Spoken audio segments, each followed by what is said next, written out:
Generaciones de la Intendencia de Salto. Que no me ilustra. Bueno. Nos acompaña el director de Desarrollo Social, Regino López, Marta Peralta de Cultura, del Departamento de Cultura de la Intendencia, y bueno, y nos honra la presencia del escritor, el autor Rodolfo Corley, que lo mío es muy breve, es darles la bienvenida, agradecer la presencia y agradecer a todos quienes fuimos parte de que esto fuera posible. La verdad que no siempre podemos contar con los autores que nos visiten y bueno, y la verdad que no queríamos, cuando nos enteramos y de la presentación que hizo Rodolfo en Montevideo, queríamos contar con la presencia de él, así que bueno, agradecerles nuevamente, y esta actividad está enmarcada en el mes de los afrodescendientes y también de los pueblos originarios, así que es muy oportuno que estar hoy acá y presenciar todo lo que tiene para contarnos Rodolfo. Le damos la palabra a Marta, después sigue Regino, y bueno, también la dinámica, contarles que antes que demos la palabra a Rodolfo, vamos a abrir un minuto para, si quieren hacer alguna pregunta, alguna inquietud, alguna reflexión de aquí los presentes, así después Rodolfo se explaya. Agradecer la transmisión también de Diario Uruguay, que va a transmitir en vivo, la presencia de Roger, que acompaña todas estas instancias, tomando con su cámara registro de todo lo que aquí pase. Así que bueno, nada más, y le pasamos a Marta.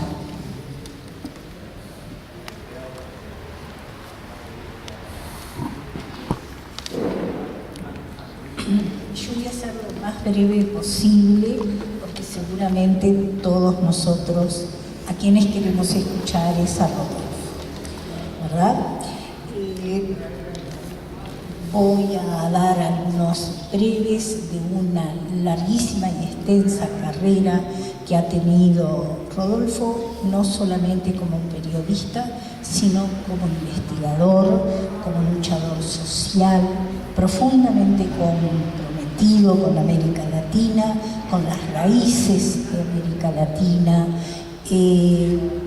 Sí, tiene más de medio siglo de periodismo aquí en el Uruguay y también en Europa, no es poca cosa. Más de medio siglo escribiendo en diarios y en semanarios de mucho porte, como fueron El Popular, hasta el año muy cercano a la dictadura, donde empezó a sentirse el ninguneo por todos los periodistas de izquierda, al que no fue ajeno el compañero Rodolfo.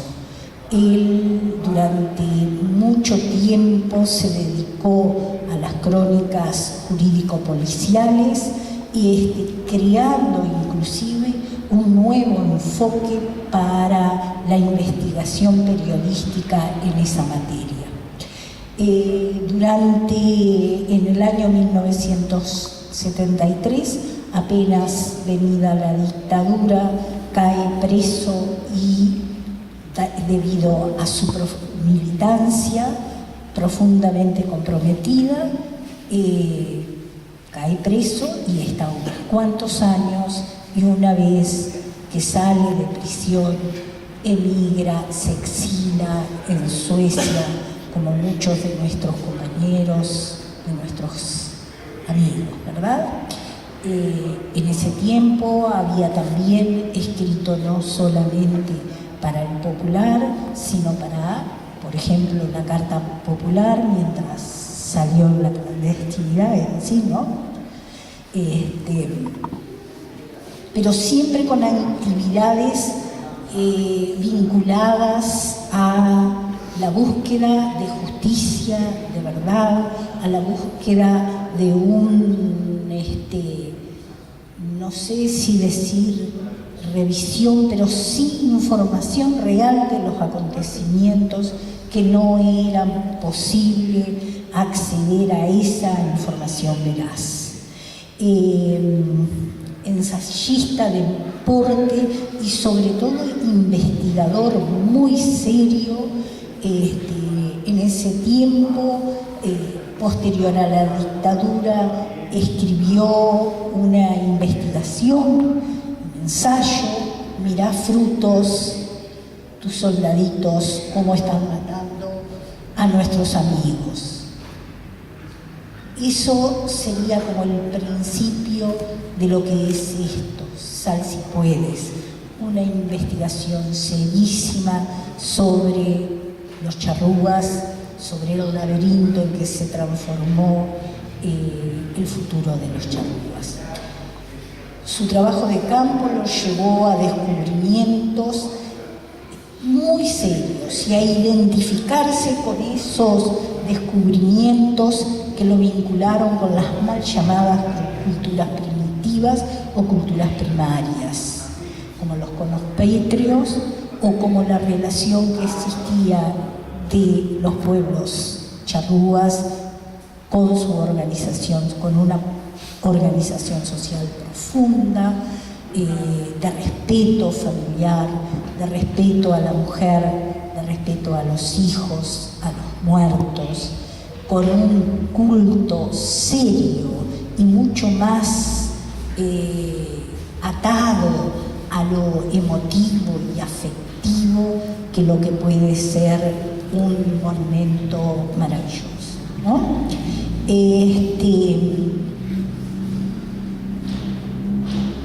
Se embarcó entonces, debido a eso, con todas las corrientes que empezaron a aparecer y que justamente después de la dictadura, el primer genocidio, por lo menos conocido por mí, porque antes pensaba que los charrúas habían desaparecido porque eran glotones, haraganes, vagos, ¿no? Esa era la imagen que tenemos, yo creo que todos, ¿no? Desde la escuela y más las personas que ya tienen mi edad. El charrúa no dejaba que los campos prosperaran, etcétera, etcétera, oponiendo la civilización a la barbarie, como también sucedió en Argentina y en todos los pueblos latinoamericanos.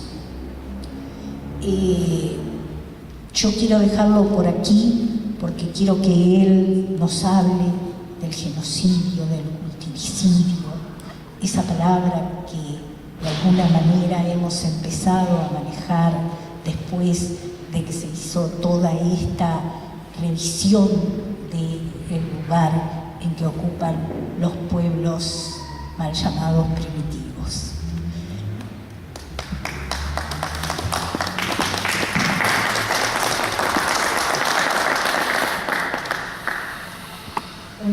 Antes de darle la palabra a Regino, una omisión, invitar a Gladys, compañera de la comunidad Itú, que acaba de venir de la República Argentina, a sumarse, que también ella después va a contarnos un poquito lo que es. ¿Quedás ahí? Sí. Bueno, da. Quería destacar tu presencia, que cuando los presenté la omití. Bueno, buenas tardes. Un gusto poder estar aquí en la mesa, acompañando a un investigador de este porte, en el sentido de que a nuestra historia, a la historia nacional, yo diría más que nacional, a la historia rioplatense y en general a la historia latinoamericana, la han escrito desde una visión o desde una posición que muchas veces no recoge el sentir de los pueblos. Y en este caso, en este caso concreto y en la presentación de la obra que nos realiza Rodolfo, es desde la omisión y desde el denunciar cómo hubo una cultura en este territorio que muchos de nosotros fuimos formados desde el desconocimiento o desde una visión de decir, bueno, fueron aquellos, como decía Marta, los bárbaros, los que no aceptaban el buen traer civilizado del español o del criollo de aquella época. Pero eso es común en Latinoamérica, porque en realidad los genocidios se han dado y se dan para imponer ideas y para no reconocer las culturas que ya existen. Entonces, si ustedes se ponen a ver en nuestra Latinoamérica todos los procesos que hemos atravesado, todas las situaciones complejas que hemos tenido y todos los intentos de eliminar las diversas posiciones, tanto sean de formas de vida, de cultura o de ideas que hemos tenido. Y eso responde a posiciones determinadas que realmente buscan tergiversar o cambiar muchos de los elementos de nuestra historia, en el sentido de que a la historia y a los procesos de transformación son los pueblos los que los llevan adelante. Y esos procesos de transformación se dan y se realizan cuando los pueblos están maduros para que se den, y no en otro momento.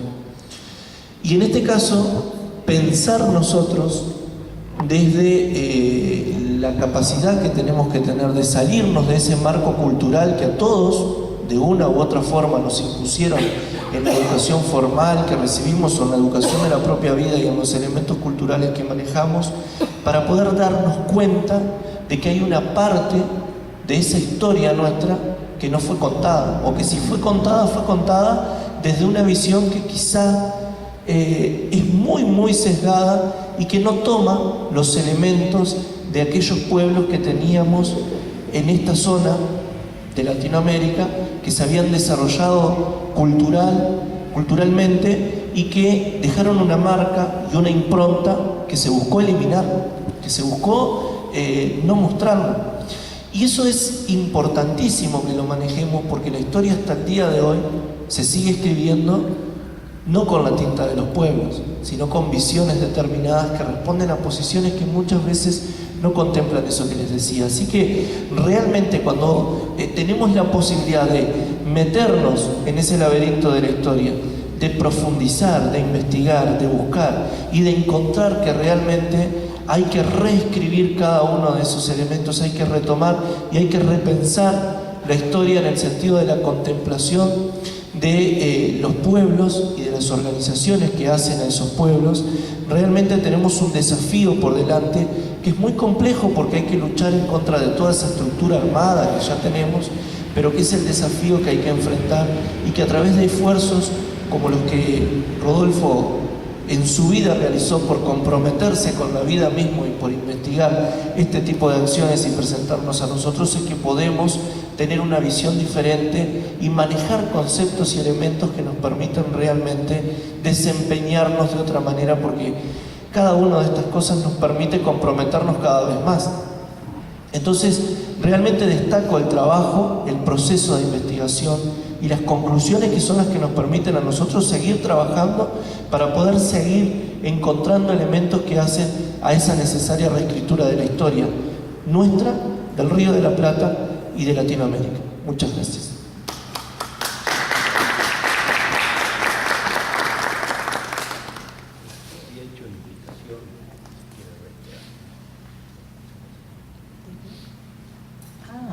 Antes que hablaras tú, bien. Ahora dejamos, digamos, a ustedes, los que nos acompañan, plantear algunas inquietudes, algunas preguntas, algunas dudas, algo que quieran plantearlo antes de que empiece a hablar Rodolfo. ¿Sí?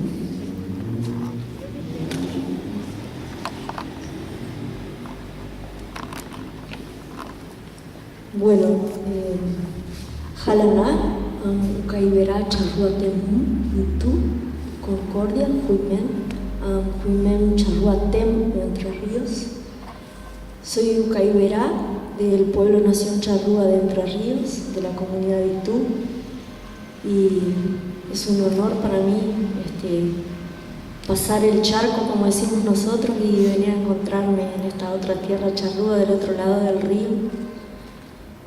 Y siempre juegan las emociones, ¿no? Porque un pueblo que se puede mantener en pie después de semejantes genocidios, porque no fueron uno, sino varios, sobre todo en nuestro pueblo-nación, como ustedes lo saben, estar vivos y no reconocernos como descendientes, como decimos nosotros allá, nosotros somos charrúas, no nos consideramos descendientes. El proceso que tienen ustedes acá en el Uruguay es maravilloso. Nosotros estamos mucho más acompañados por 40 pueblos que todavía quieren perpetuar el genocidio, porque ustedes sabrán que hace 2 días que descendieron tropas extranjeras en el sur argentino, y es para comenzar el genocidio de nuevo, porque no pudieron exterminarnos. Así que los hermanos mapuche en este momento están recibiendo el apoyo de todos los demás pueblos originarios, porque ellos en este momento están con las tropas ahí, en la puerta de su casa. Entonces ese genocidio no termina, y eso quiere decir que estamos vivos todavía. Preguntas tengo muchísimas, sobre todo sobre Sal Si Puedes, ¿no? Perdón, gran agradecimiento a tu palabra y tu presencia.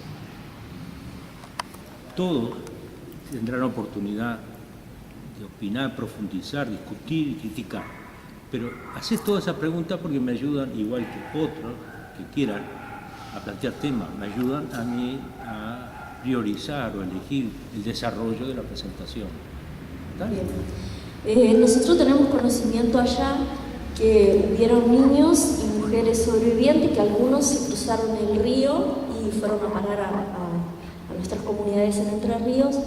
Y justamente esta mañana estuve con un que sería como de la 4ª o 5ª generación, y la pregunta es si se pudieron seguir el rastro de algunas de esas personas, tanto que vivan en Uruguay como en Argentina y en Brasil. Si fue así, nosotros no tenemos conocimiento de ello, salvo por algunas personas que se acercan y dicen: sí, mis antepasados son sobrevivientes de Sal Si Puedes. Y por supuesto la gran pregunta de nuestro pueblo-nación es si se pudo o si se podrá seguir los rastros de la hija de Buyunusa, que como sabemos ellos 4 habían sido llevados a Francia y también sobrevivieron a Sal Si Puedes. Y si se tiene alguna estimación de qué sucedieron con esos cuerpos de Sal Si Puedes, que todos nos preguntamos qué sucedió. Si esos cuerpos están en algún lugar y se pueden seguirlo, ¿puede haber algún lugar donde están enterrados? ¿O es parte también de muchos otros pueblos que creemos firmemente que existen otras dimensiones y pueden haber estado relacionados a estar en esa otra dimensión? Para nosotros es factible, digamos, no es algo imposible. Tenemos antecedentes de varios pueblos en Argentina que esos antecedentes que sucedieron, como pueblos que se suicidaron y no están sujetos en ningún lugar. Entonces, las dimensiones existen, digamos, no es solo esta dimensión terrestre que conocemos para los pueblos indígenas. ¿Y hasta dónde cree usted que se llegó la investigación de Sal Si Puede? ¿Qué más queda por hacer ahí? Yo he tenido la oportunidad de estar 2 o 3 veces en ese lugar que me inspira, me lleva a conectarme mucho con mis antepasados, ¿no? Y bueno, creo que para mí es que alguien rescate la historia de mi pueblo es más que agradecimiento. Aleluya.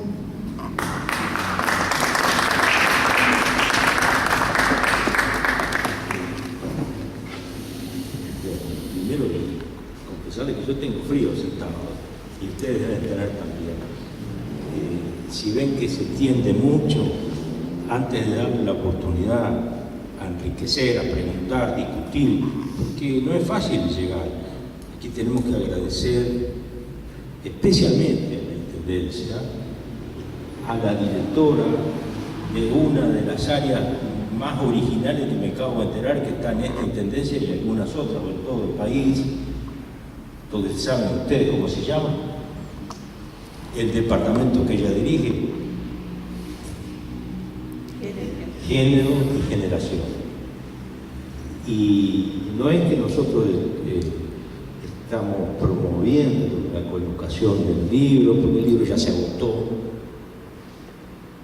La oportunidad esta y algunas más que vendrán de procesar los temas, los ecos, las críticas, los reclamos, darán oportunidad de hacer una edición más profunda, ampliada, enriquecida. Y en esa oportunidad vamos a tratar de hacerla un poco más amplia para que pueda llegar a los hermanos y hermanas de Entre Ríos, del sur de Brasil, hasta la Patagonia, resto de América y, ¿por qué no?, algunas partes del mundo, porque no tiene prensa este tema, este enfoque revisionista, crítico y autocrítico. Cuestión importante que no muchas veces nosotros podemos manejar. Al equipo del departamento, a Roger Tichmann, amigo que se aproxima sin buscar comercio ni lucro, y si no fuera por el apoyo y la invitación no podíamos venir. Está haciendo todo un registro completo que va a subir a internet gratuito y que después en YouTube y en cualquier parte del mundo. En el mismo sentido, queremos agradecer a Eduardo Mélica, colega desde antiguo, no le digo viejo, sino yo que sería ñoño, pero de hace 30 años, especializado en deporte, que ha creado un grupo de periodistas y comunicadores desde Rivera un ensayo multimedia que ya tiene una página web que incluirá transmisión por una radio, también por internet, y que ahora ha anunciado y está pidiendo que la registremos todo, y no va a ser en simultáneo sino en diferido, va a salir de su página Diario Uruguay. Pues se localiza. Hoy ya le hicieron una entrevista, un viaje a la señora directora, a Nelly.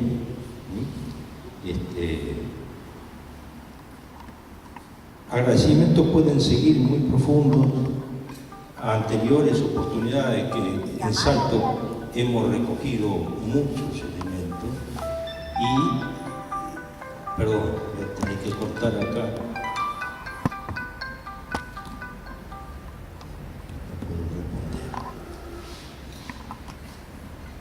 Hermosa provocación o pista que acaba de dar hermana.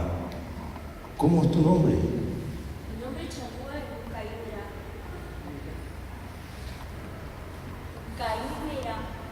Caíbera. Caíbera.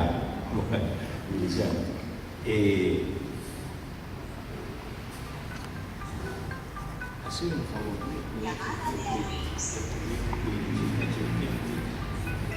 Mi señora que quedó de Montevideo. En realidad, no han conocido el libro, va a quedar un ejemplar en la biblioteca. Las bibliotecas tienen sentido en cualquier parte del mundo. Parece que uno no es suficiente, sin embargo, en todos lados ha dado oportunidades, un solo libro a muchas aperturas.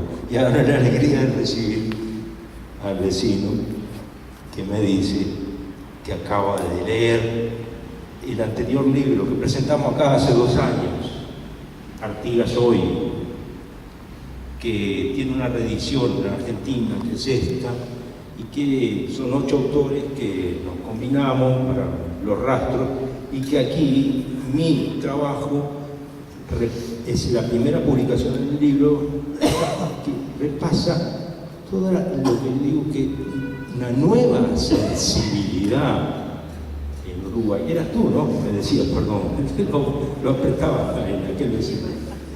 Una nueva sensibilidad en Uruguay con respecto al tema charrúa. Y también el tema charrúa significa la visión de Artigas un poco más rica, auténtica y profunda, polémica y de perspectiva, diría yo, que es la que magistralmente nos regaló, Dio Maggi, Carlos Maggi, el escritor ahora desaparecido, que hizo un libro emblemático que debe tener ya 20 reediciones en banda oriental, seguramente ustedes conocen todos, que es Artigas y su hijo Clasiquillo. Y en este ensayo final del libro pongo muchos elementos, explico la trascendencia que ha tenido para varios de nosotros en Uruguay, y la apertura a profundizar, y el fundamento de asegurar que Artigas primero fue charruista y después artiguista. Mostramos una maravillosa apertura de conocimiento y de síntesis, lo fundamenta. Y no pasó en vano eso, a varios nos ha inspirado, y en escuelas de la zona, de la ruta de los charrúas ahora, en la cual año a año se hacen marchas de caballería gaucha y actos hasta llegar al primer y único memorial por el momento, que está a la vera del Sacipuedes, cerca de Teatucurá. Gracias al arquitecto Carlos Estaña, esa sensibilidad patrimonial muy rica que tiene en Paysandú, al frente de la Comisión del Patrimonio, en 2005 se aprobó un proyecto declarando por ley ruta de los charrúas el tramo que va al sur de Paysandú, desde Guichón, por todos los pueblitos, Piñera, Merino, Tres Árboles y Teatucurá. Ahí estas marchas singularísimas de caballería gaucha. Atenti, hermano. Aquí ha costado hasta recibir esta, que yo digo, fantástica asunción ética de vecinos que en cualquier rurales, de a caballo con tierra o sin tierra, pero de trabajos tradicionales que vienen heredando muchas veces el despojo violento, genocida, hasta hoy, de descendientes de culturas originarias o culturas presentes.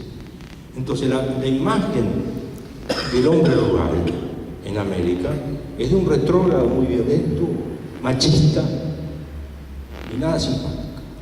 Bueno, acá, en esta sociedad de implantación de entremuros, diría yo, que no tengan algunas ciudades, citadina, esa que Artigas no quería para nada, no quería saber nada de quedarse en Montevideo, e inauguró su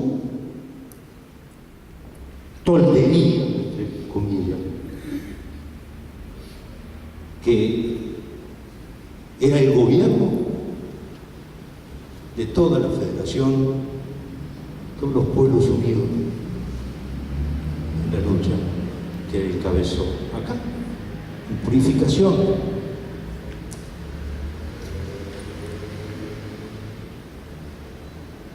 Entonces, queda una recomendación: Artigas y su hijo el Caciquillo nos inspiró y nos sigue inspirando. Tiene rigor y profundidad, mucha fuente en el propio archivo Artigas, y cuenta que como estudiante fue contratado en la creación del archivo y viajar a Buenos Aires, a San Pablo Río, hurgar todo documento relativo a Artigas y ir construyendo con el Estado uruguayo el actual archivo Artigas, que viene a ser, está todo publicado, el mayor en comparación de cualquier otro país, el archivo histórico, la historia del país. Y cuenta que lo leyó todo una vez, preguntándose si Artigas era o no era.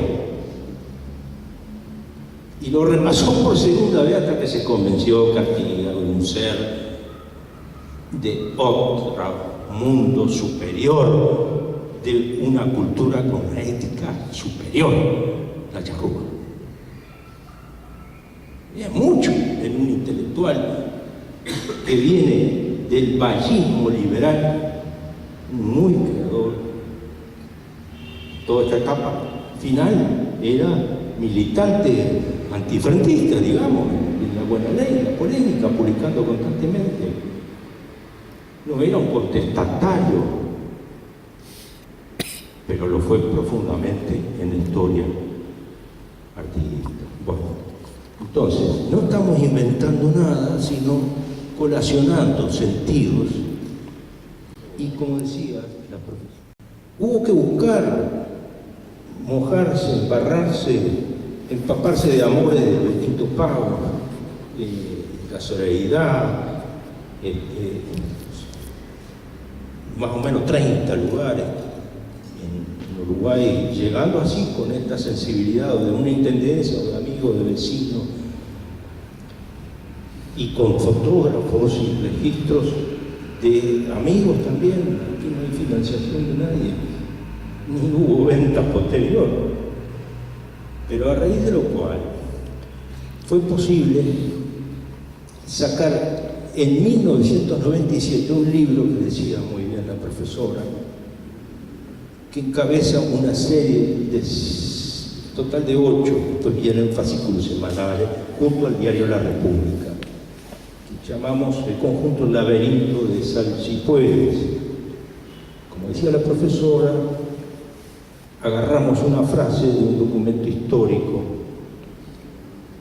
de allá por 1840 y 40 y pico, de Díaz, creo que es un apunte de memorias sobre Salsipuedes, que circulaba y que se le escuchó decir a Baimaca cuando estaban en el comienzo de la sorpresiva traición y engaño, ahí junto al Salsipuedes, y él gritó, estaba cerca de Rivera, el comandante en jefe del primer ejército, el primer presidente de Uruguay: mirá, fruto, tus amigos matando, tus soldados matando a mi hijo. No. Conmueve solamente repetirlo, porque hasta hace 3, 4 años habían juntos protagonizado, apoyado batalla. Rivera los convocó a los caciques principales charrúas a ir a hacer la campaña al norte, a las reservas de los jesuitas, como es los pueblos misioneros, que fue fantástico, porque sabiendo que los principales caciques charrúas artiguistas participaban, fue una convocatoria profunda. ¿A quiénes? No eran muchos los charrúas, a los que venían de los pueblos misioneros, a los muchos guaraníes cristianizados, pero con herencias culturales profundas, y tan necesitados como todos los orientales, y los charrúas, y los propios descendientes de esta culturización de las misiones, en tener la oportunidad de vivir con derecho a la tierra, a las oportunidades de una sociedad que se abriera. Y por lo tanto, iban contra todo aquel que iba contra los poderes de la época. Rivera les promete recuperar las misiones y riquezas y los españoles, y ellos se alistan por la propia autoridad también de los caciques charrúas, que iban y que dieron de nuevo su sangre, como le habían dado desde el comienzo de la revolución democrática artiguista, dado su sangre primero.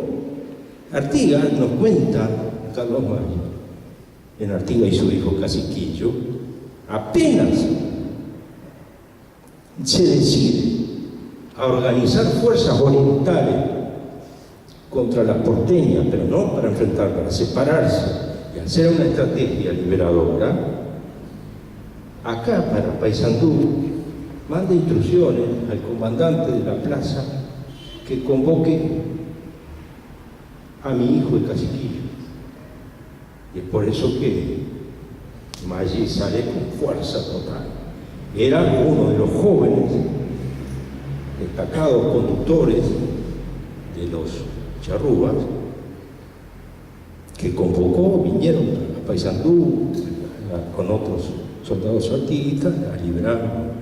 Y después, ese destacamento charrúa, el que, acompañando a Rivera como comandante artiguista, es que vence a las fuerzas porteñas que estaban asentadas cerca de Durán.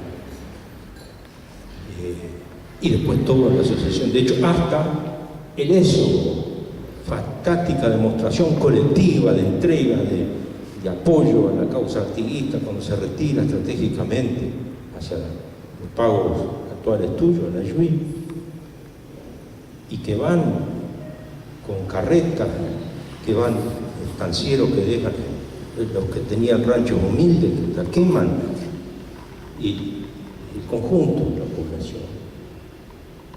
¿Y quién? ¿Y quién los protege? Ese destacamento de charrúas artiguistas, a pecho limpio, que hacen el escudo al eso y paran a los portugueses, brasileños, invasores. ¿A quién defendían? A ellos mismos y su futuro, porque creían en el programa artiguista y creían personalmente en el Señor que resplandece, como lo decían en guaraní, la autenticidad de él, porque creía. Porque un hermano profundo de ellos había vivido de los 14, 15 años hasta casi los 30 con ellos, en el lejano norte que se le decía esta zona. Había convivido, tenido hijos, había tenido retiros espirituales en el monte, se había curado con tradiciones, con barro, y había aprendido el idioma, así como el portugués, el guaraní, que era el inglés de la época, y las profundas tradiciones culturales milenarias de este país, de esta tierra, los principios, la fuerza humana, pero no excluyente de nada, sino convocante de todo lo mejor que se pueda, como lo demostró el artiguismo que vamos descubriendo y valorando y tratando de compartir con el resto de América. Era un ejemplo maravilloso hasta hoy, desde hoy y para más adelante, donde más que nunca parece que algunos pueblos se enfrentan con desesperación por religiones diferentes, por fanatismo, donde la exclusión es mortal, sanguinaria, genocidiante de otros. Y el artiguismo, la lucha artiguista con los charrúas, incluidos los guaraníes cristianizados, los criollos auténticos, mejores orientales, los guaycurúes, otras parcialidades que vinieron a integrar las filas o que participaban en la Liga Federal, en el sistema artiguista, encontraron la única experiencia de respeto sin límites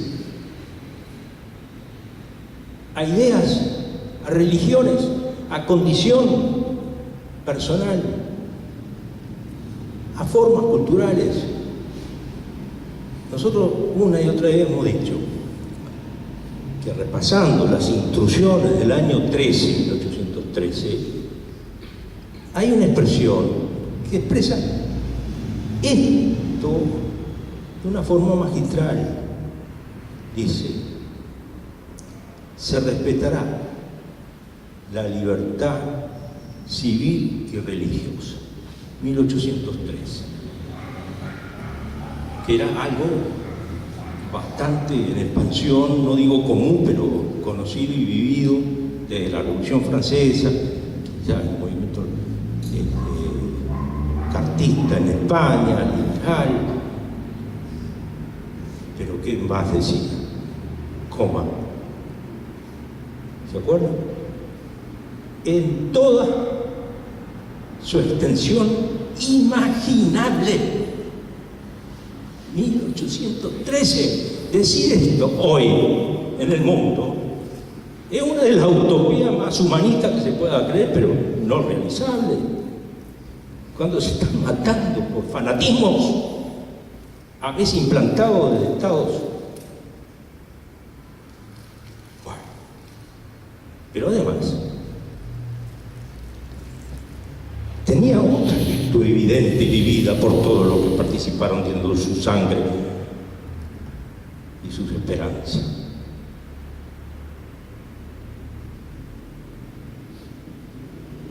La justicia social que organizó esa primera constitución del reglamento de tierras y las instrucciones era una justicia social como ahora se acostumbra hace tiempo a declarar en las constituciones y organizaciones,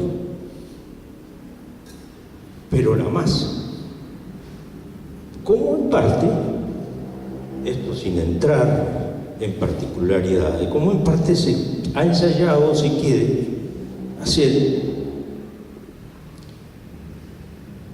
en América, en algunas experiencias, y también en Uruguay, que una justicia social sea reparadora. Todos iguales ante la ley, todos iguales oportunidades, todo muy bien, pero el punto de partida es que hay más judíos que otros, hay más danificados por otros, y no porque querían. Ellos no son responsables, decía Artigas, el daño lo hemos hecho nosotros. A los indios el principal derecho. Y la proclama que nosotros llevamos en el corazón es a los más infelices el mayor privilegio. Esos códigos, ¿no les parece? Los conocemos, los juntamos y los tenemos que replantear, que nuestros jóvenes se reenamoren como no pudimos nosotros, como bien decía la profesora, los que tenemos ganas, aún pintándolas.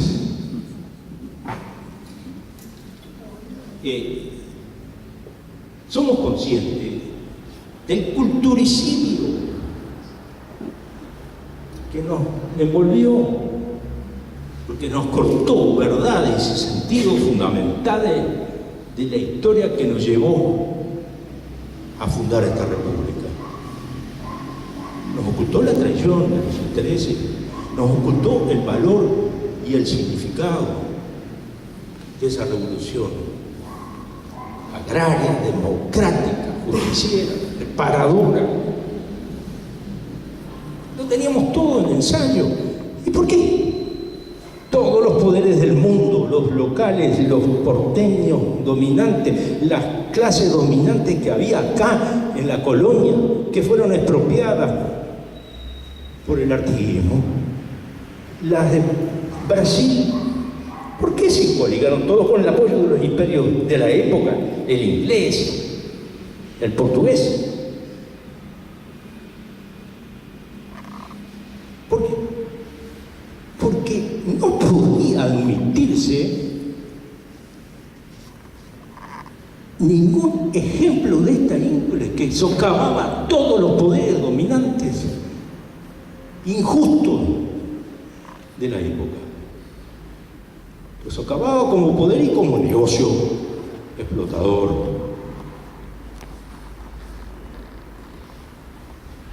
Entonces tenemos que tomar manos llenas y sentir la oportunidad de ser hoy mejores orientales, más profundos, más fraternos, con los hermanos argentinos, con los brasileños, con toda América, cómo ensayó la Liga Federal, la Confederación. Entonces, de esto habla el libro, no, de esto hablamos nosotros. ¿En base a qué? A la seguridad de que la historia debe ser profundizado, limpiado, tenemos que tener una actitud hacia mayor verdad, memoria, verdad y justicia también en la historia para aplicar al presente. Hay en internet varias cosas, publicamos parte en el último ensayo en este libro que está en la biblioteca, Astigazoy, que lo presentamos hace 2 años acá. Y este libro también debería estar en la biblioteca, Laberintos así puede, 97 y 98.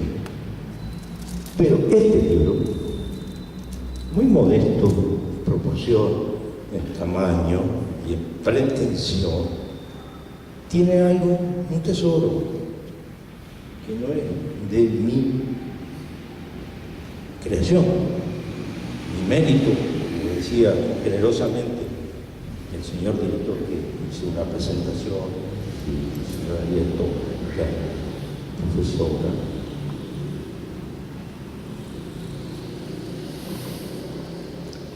Es buscar, indagar, articular sentido y descubrir algunas cosas, a veces tropezando con ellas.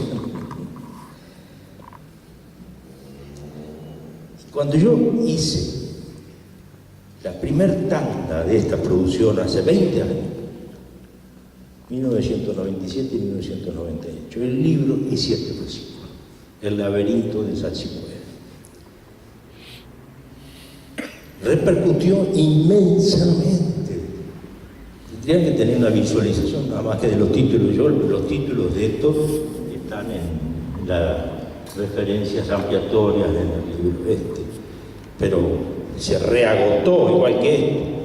Hay un hambre en la gente, en Uruguay, en otros países, un hambre tal que las cosas que son auténticas o que tengan muchos errores, los toman como pan caliente. Y esta edición de hace 20 años, la primera parte se agotó a media mañana en todo el país, el día que salió.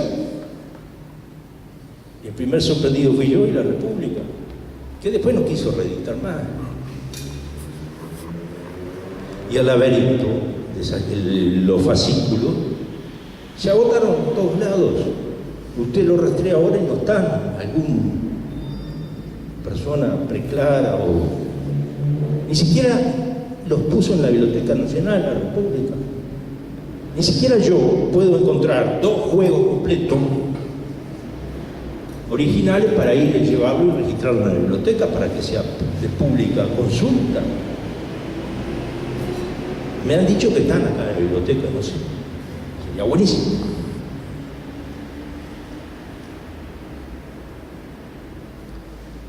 Muchos elementos, localizaciones de cultura, rastros culturales, todo lo demás. Y tuvo otra virtud, al aparecer, las hermanas y hermanos de Entre Ríos, que estaban tratando de tomar riqueza de la historia indígena y de los pueblos que aún se conservaban, de su arte, como en Villaguay, Rosita Alvarín, una plástica, descubrieron, como gran parte de Uruguay, una fuente nueva, valiosa, por suerte, el laberinto. Y en una visita que hizo aquí a Salto o al Paysandú con un amigo, conoce toda la colección en el 98. Y ahí yo publico siempre mi crédito, mi nombre, mi teléfono y el mail. El mail no ha cambiado, soy un viejo conservador. Porley@htm. Ahora sí en Gmail, Porley.r. Y entonces me escribe, soy Rosita Marín de Villaguay, ahí estoy impresionada, emocionada. Por fin encuentro los datos que buscaba, porque yo sé que mi abuela era charrúa, pero no podía averiguar nada. Y se murió. Y que queremos invitarlo a venir. Yo me vine a Yaguay, una presentación, pero fue más, también me vinculó a su maestro en historia y arqueología, un gran argentino, falleció poco después, Edgar Ibarra Grasso, autor de una obra Señera Argentina Indígena y muchas otras. Y pude conocerlo, enriquecerme con él. Y se creó, fíjate la importancia de destapar en un pedacito para compartir. Se creó la comunidad charrúa en Gualeguay, en Villaguay, y después en otros lugares. Y potente, lograron espacio hasta reconocimiento junto a todos los demás en Argentina, en la Constitución, en los censos. La compañera nos trae esa vibración. Ellos han conquistado mucho más espacio.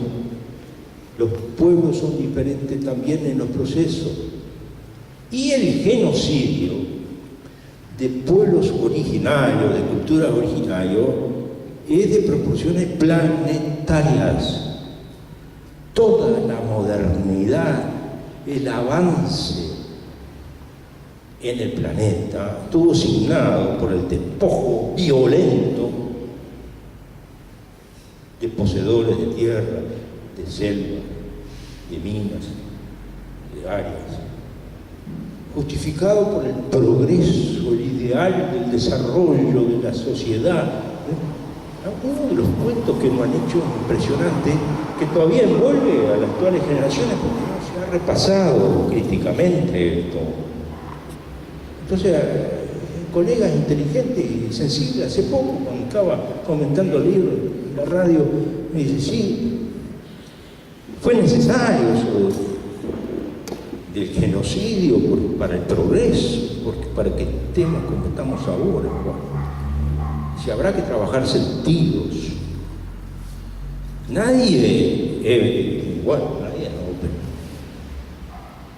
la mayoría de lo que repasamos no estamos promoviendo volver al taparrabo y al primitivismo de vida. A sentido sí de esto del activismo, esto del respeto, esto de justicia social, y incluido fundamentalmente la forma de vivir en la naturaleza sin matar, conociendo los ciclos, moviéndose. Se dice que los charrúas eran cazadores y tomaderos. Otra de las falacias terribles, con lo cual en el resto del planeta se ha reducido la imagen de los pueblos originarios como si fueran incapaces de hacer otra cosa que moverse para cazar y sacar fruto.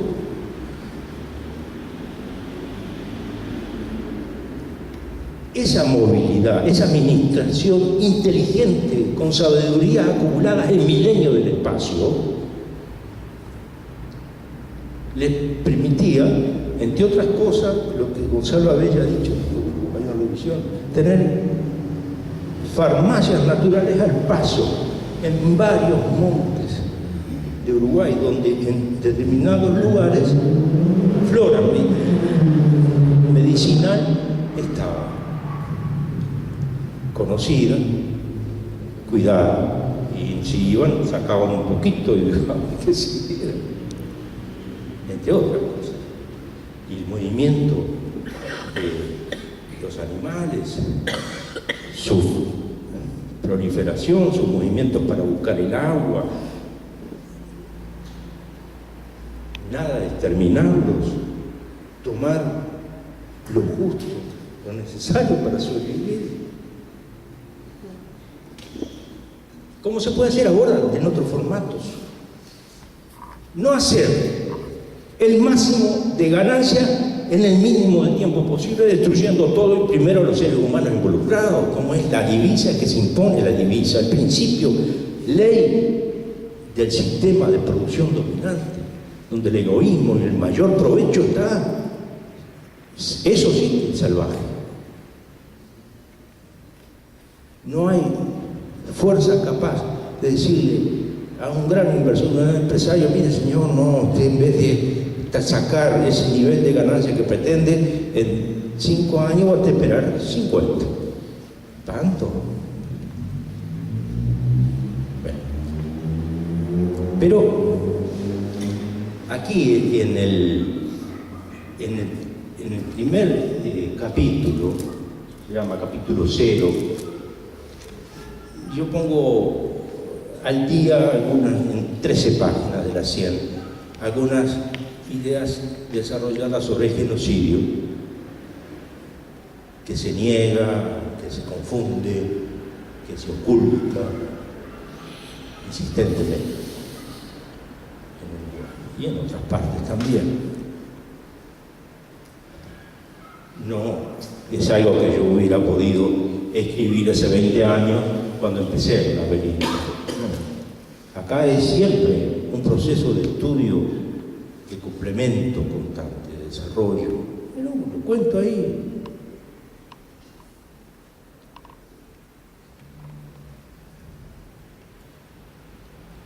Nosotros estamos en una situación de avance a raíz del enorme precio que hemos pagado en carne propia al pueblo de la región de América Latina, que en los 70 y parte de los 80 sufrimos los procesos genocidas dictatoriales. Y esa experiencia colectiva todavía está marcando en profundidad las sociedades nuestras. Recién empezamos a rascar sentidos para tratar de superar, de aprender de ese pasado, de sus causas y principalmente de estas consecuencias. Sin mucha vuelta, es probable que el enorme nivel de violencia social que se intensifica por causas convergentes ahora tenga también un hilo, un rastro en esa violencia bautismal de nuestra pequeña nación y del ejército que se crió allí,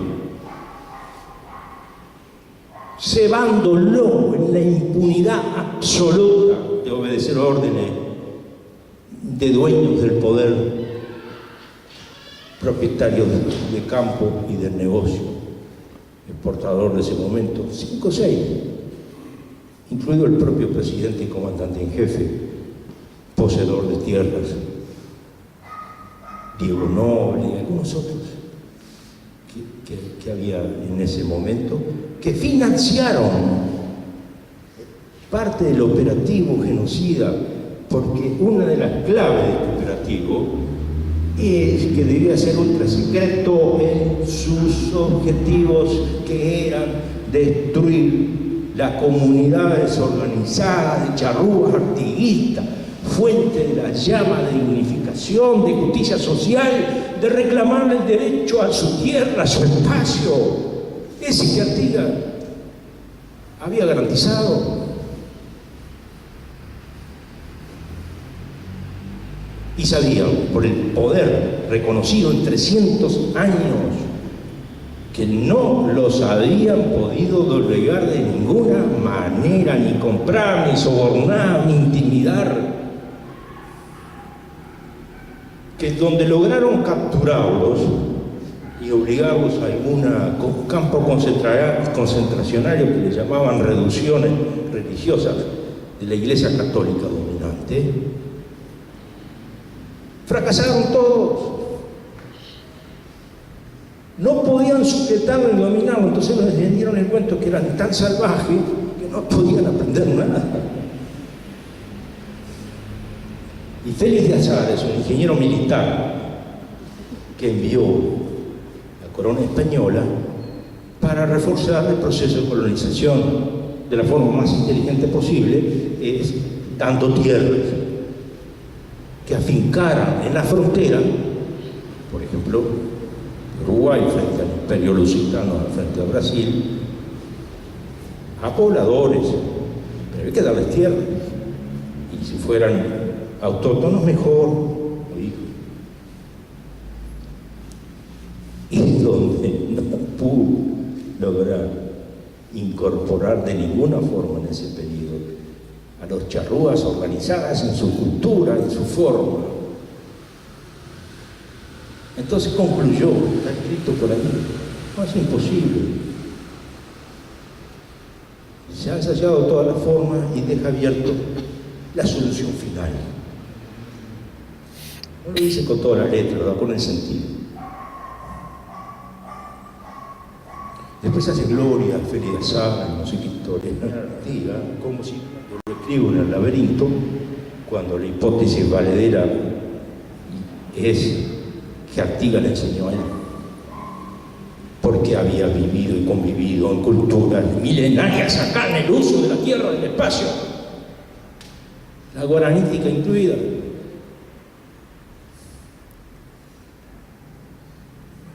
Es decir, la historia contada al revés. Barbarie y civilización se ha dicho. Sí, sí. Pero la civilización incipiente y prometedora estaba acá y la barbarie se impuso contra ella de la peor forma, criminal, sanguinaria. Es decir, los sentidos se han trastocado tanto. ¿Cómo? ¿Qué responsabilidad tenemos que eso no se repita, no se siga continuando como lo vivimos en la escuela pública, maravillosa escuela, glorificada, pero impositiva de un orden de dominación, donde en esta escuela se nos pintaba a los charrúas como esos salvajes que no podían. Félix Azara lo describía, que tienen el lenguaje de perro, como si no se pudiera ni entender un lenguaje humano.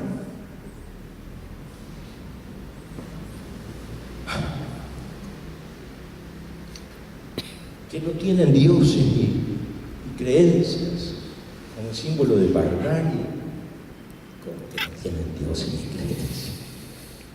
De un sentido de las fuerzas de la naturaleza, de la vida, de tener al sol, de tener la luna, ofrecerle los hijos a la luna, un sentido religioso,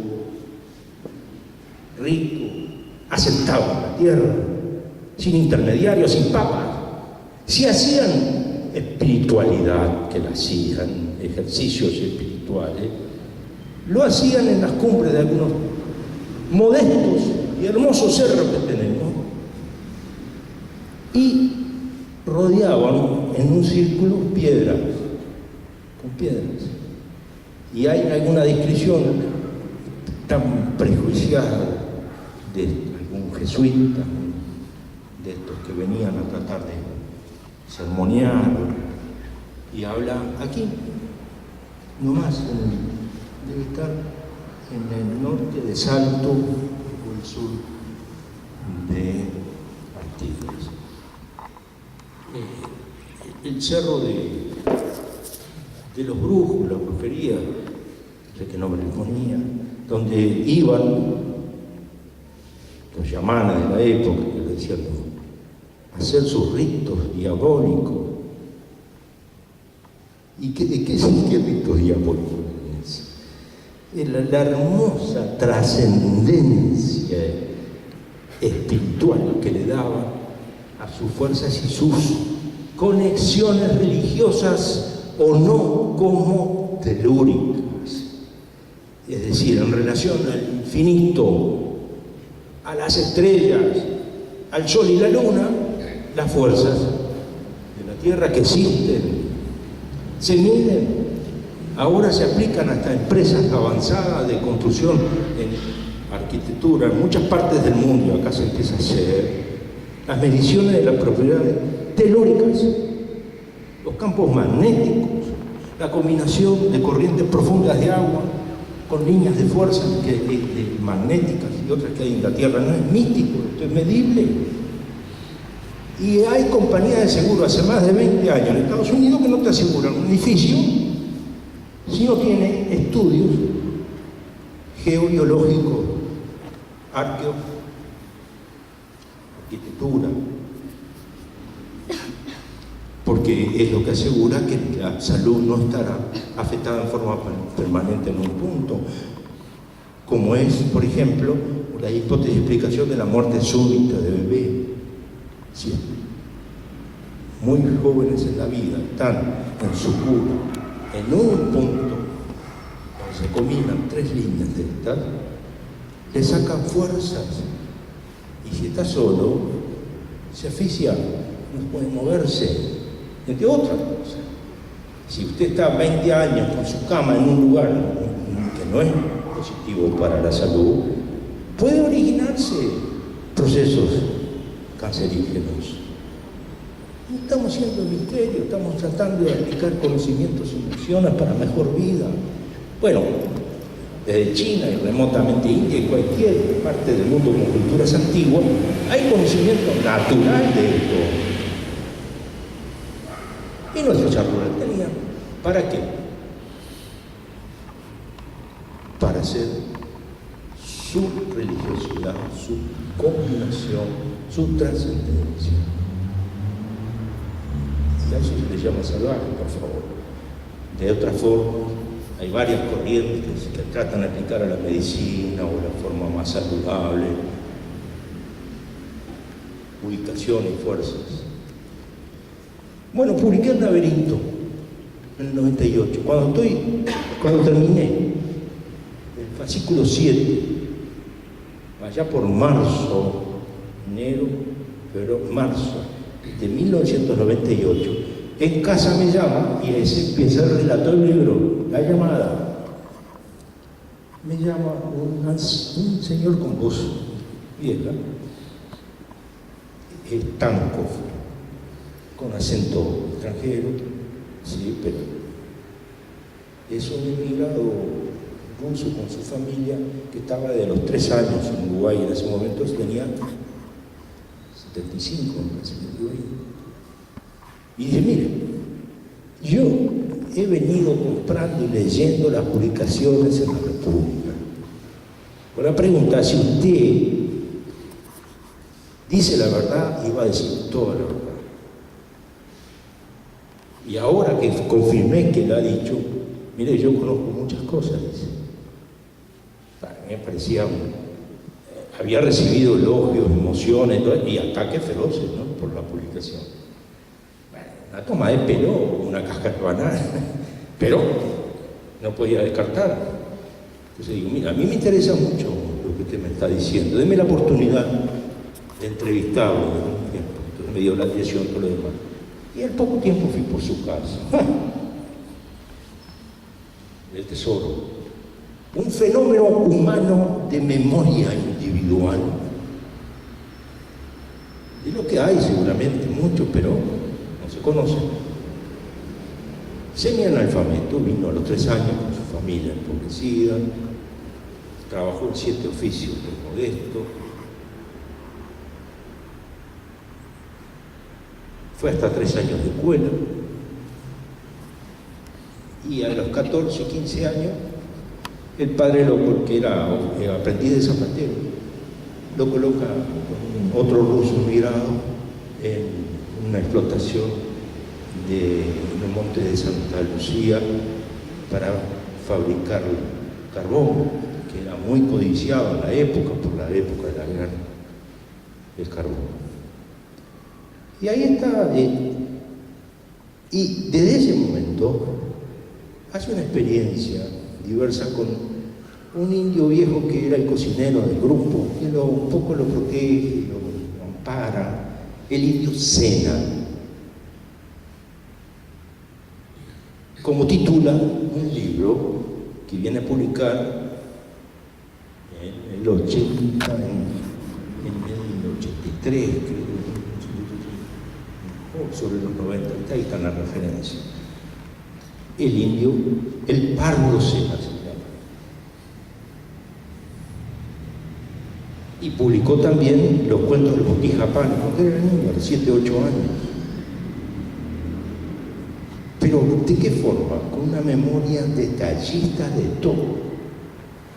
y que eso de Pardo Sena era parte de lo que vivió cuando una creciente arrasa toda la carbonería ese, todo demás, y el Pardo Sena dice: yo me voy a mi pago, a Jujuy. Y él iba a quedar solo si no se volvía a Montevideo, entonces lo sigue como linchera. Dice que iba a hacer un mes de caminata, entonces hace más o menos el trayecto lógico que se hizo en el éxodo a la Jujuy, en transversal. Y él acompaña todas las peripecias, la forma de sobrevivir, de relacionarse. 1941. Hasta que llegan a los montes de Queguay, el monte más profundo que digo ahí. Yo me desayuno ahora este privilegio natural que se trata de conservar como zona protegida, en gran parte, tiene en algunas partes hasta 8 kilómetros de espesor. Es impresionante, es una verdadera selva. Las fotos aéreas, ya de por sí, cantan una singularidad extraordinaria, un privilegio, un tesoro natural que tenemos acá a un lado. Y dice, bueno, Pardo le dice: mirá, yo tengo unos viejos conocidos, una china acá, vamos. Y entonces él había vivido eso como gran parte del país, entonces se mete, camina, hasta que llegan cerca de un rancho que él conocía, ahí metido en la espesura, pega unos gritos y lo reconocen dos hombres que eran hermanos. Pardo Sena volvió, no sé qué había. Todavía sobrevivía ahí una tía de ellos, una madre se había muerto, que había sido querida del Pardo Sena. Entonces, el relato es todas las singularidades con los detalles, de caracteres, de expresión, de forma, de esto, de aquello, de la naturaleza, en detalle. Esa memoria infernal. ¿Cuándo la escribe? 1973, 74, 75. Estos son hechos del 41. Y la viene a publicar en parte en ese libro, el Pardo Sena,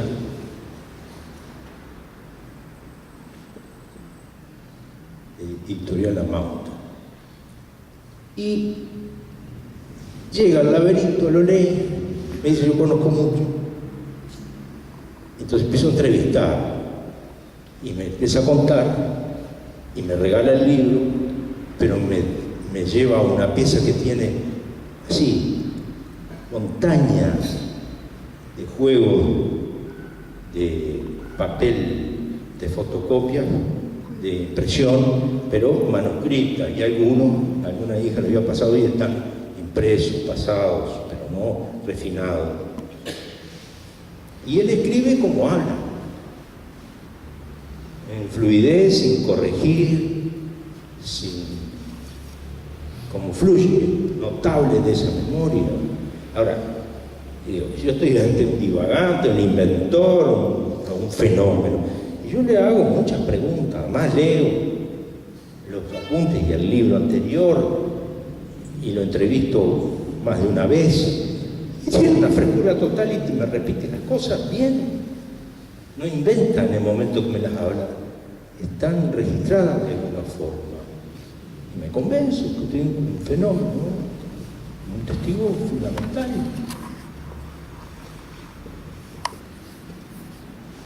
Y me regala 3, 4 manuscritos. Y algunos pasados en computadora, pero sin forma por una hija. De cuentos. Y me dice, yo me di cuenta que usted dice la verdad, lo que usted dice, yo he andado por ahí, me he encontrado con esos amontonamientos de piedra que creía que era una cosa nomás, los gauchos decían, los vecinos que eran enterramiento y le tenían cierto respeto, pero ahora veo de lo que se trata en el laberinto. manejos culturales más ricos, complejos. Y usted sabe, yo no me animé a publicar. Tenía miedo, si a Cristo lo colgaron, ¿qué me iban a hacer a mí? No sé qué bromea. Y se decide pasarme los cuentos más directos sobre Sal si puede. Y él repite, veo que en los apuntes y los cuentos, cuando hablamos, entrevistamos, dice exactamente lo mismo.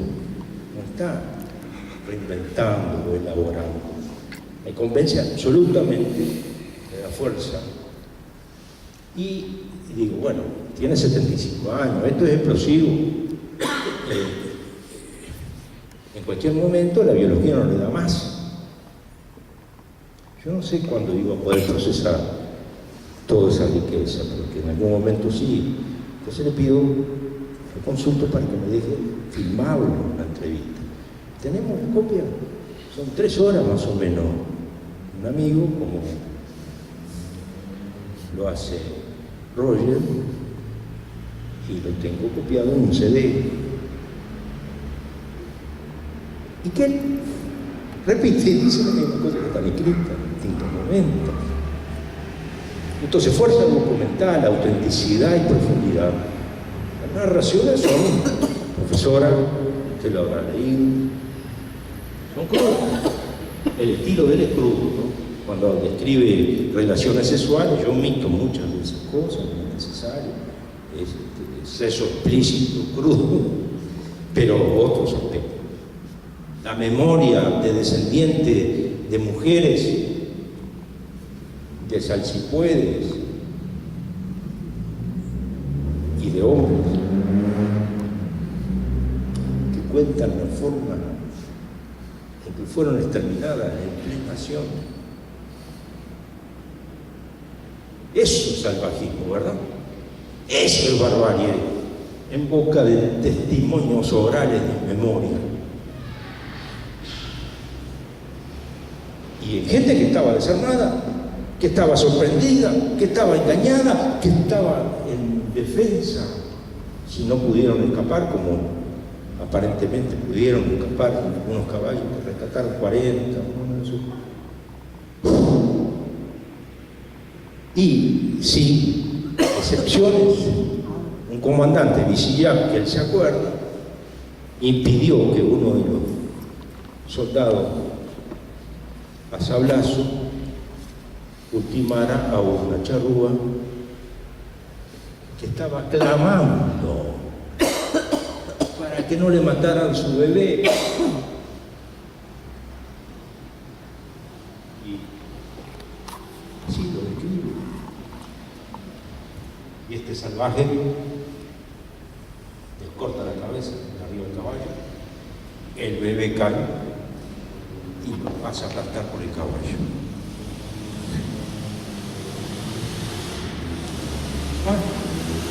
Memorias únicas del monte profundo.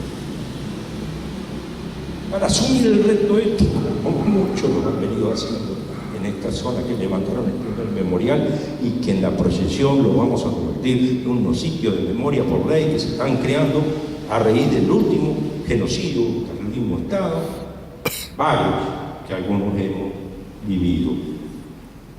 Así como se ha logrado en Argentina muchísimo en esta dirección. Pero uno de los sitios de memoria por esta ley va a ser ese memorial, este lugar, que vienen de Entre Ríos, vienen del Río Grande del Sur, vienen de la región, vienen pocos de Montevideo.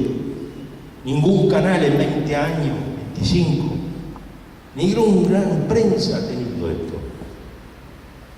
¿Va? Con los intereses dominantes, pero compartido no solamente por conservadores y herederos directos de ese riberismo que inspiró también gran parte de la estructura militar, de su servicio de inteligencia y de la acción terrorista dictatorial, la última, que se le dice el sector del catorcerismo. No. Desgraciadamente, los prejuicios son compartidos por otras capas, incluso progresistas, intelectuales. Si todos fuimos educados en esta barbarie de ocultación y tergiversación, como decía la profesora. Yo me acuerdo en la escuela artística, Estaba en segundo año, ¿qué tendría? 7, 8 años. Y nos hicieron el cuento maravilloso de las carabelas del Colón o de Solís. Y cómo lo mataron.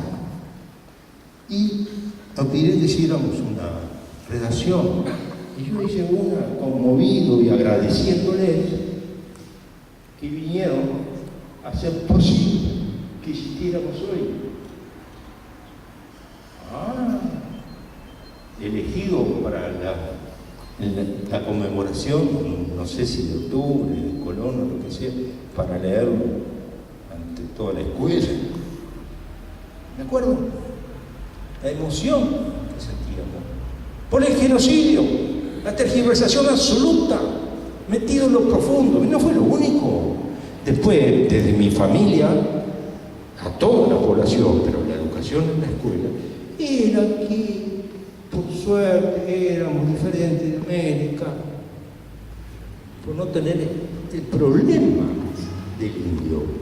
Porque los antepasados habían bajado los barcos, españoles, sí, que bajaban, sí, y inundaron inclusive parte de la ciudad de Montevideo y otras.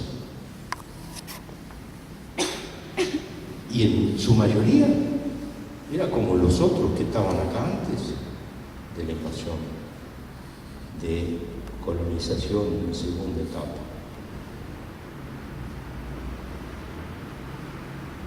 Eran los profesores que iban a los campos.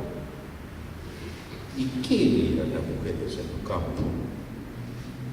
En gran parte eran indoafros, que se acaba de hacer, y hoy se termina el ciclo con algún sentido, de origen indoafro, combinados.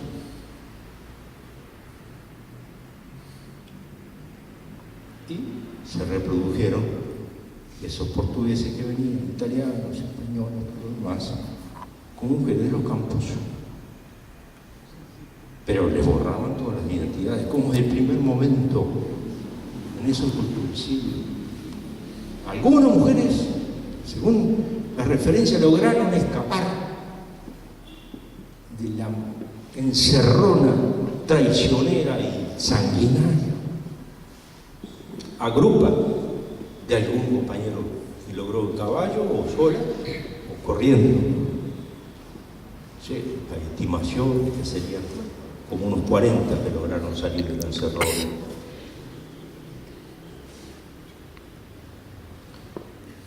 La mayoría de mujeres, o si no fueron muertas ahí, como las que estaba describiendo, fueron capturadas con sus hijos, porque una característica de esta cultura era un sentido de familiaridad profunda. No dejaban en banda a sus familias, se desplazaban a corta distancia, cerca, las resguardaban a mujeres, indios y ancianos. El engaño, la traición fue tal que los convocaron para ir a recuperar vacas y tierras contra los sanguinarios brasileros que habían ocupado y destrozado todo. Y ellos querían tener lo que el mismo Artigas les prometió por derecho propio. Y se vinieron a reunirse con el presidente, el antiguo amigo, y el esfuerzo fue darle total tranquilidad y todo lo demás, y iba a haber reparto de comida y todo lo demás, como una fiesta, que vinieran con su familia, que no la dejaran allá en lo profundo de Queguay, o el Daimán, o el Aroranguá. Y en la mayoría lograron eso. Pero parece que 2 o 3 núcleos que estaban encabezados por un cacique que elegía, no vinieron. Hay versiones, yo pongo ahí alguna referencia. Si no todos acudieron, por suerte.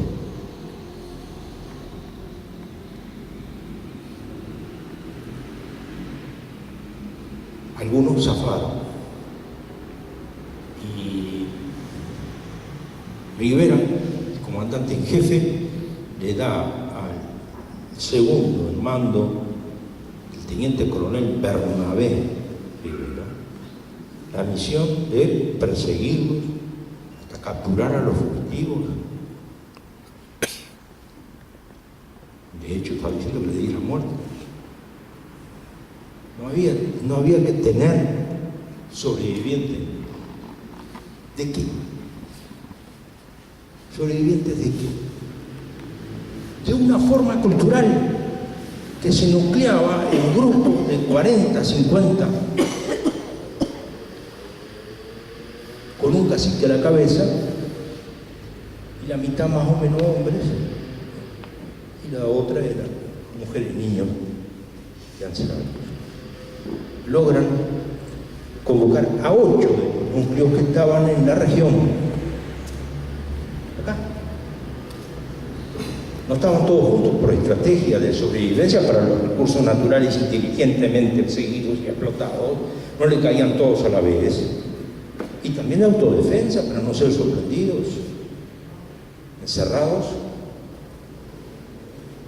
Entonces, aparentemente 2 o 3 núcleos no vinieron, se zafaron, entre ellos CP, que después termina siendo localizado por Bernabé después de 6 meses de sucesivos exterminios, capturas, donde no se informa el destino de los prisioneros, hombres, mujeres y niños, solamente en un caso. Aquí, en los campos de Sandú, Artigas, y todos conocen la novela de Bernabé, de Tomás de Mato, que ya cuando había terminado toda la campaña y estaba cansado y volvía, pero siempre con su destacamento, dicen que habitaron unos charrúas y él se decide a correrlos con 3 o 4. Estaba tan cebado de este mastín,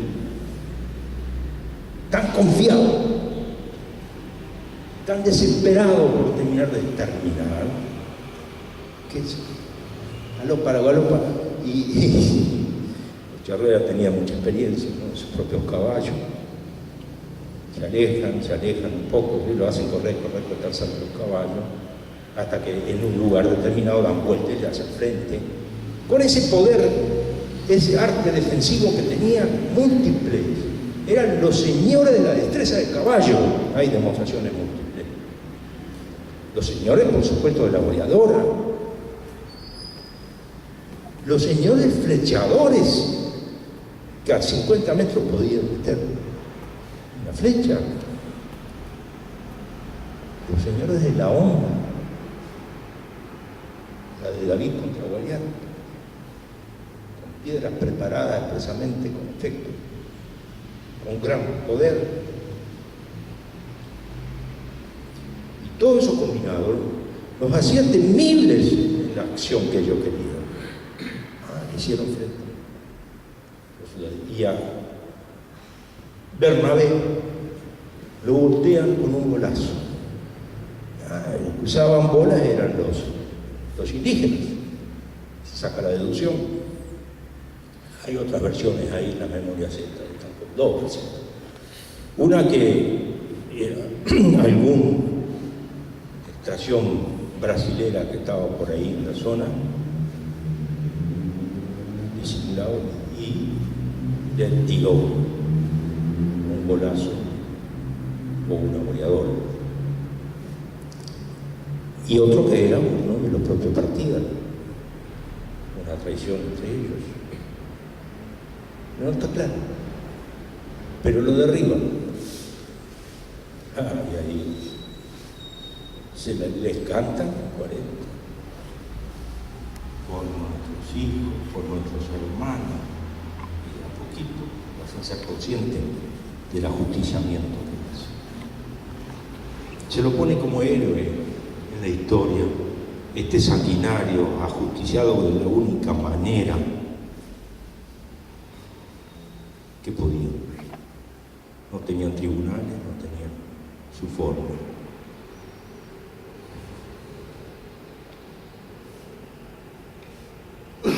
¿Preguntas? El túmulo donde está Bernabé en el cementerio central de Montevideo, que lo conoce, una vergüenza. ¿Cómo? Es una vergüenza. El túmulo donde está sepultado él y hay un águila arriba. Las leyendas que tiene son lamentables. Y nadie se le ocurrió borrarlas. Yo El cementerio central y la avenida principal, que está a la derecha. Sí, ahí muy cerquita de la entrada. Sí, he tenido la paciencia de repasarlo, incluso filmarlo.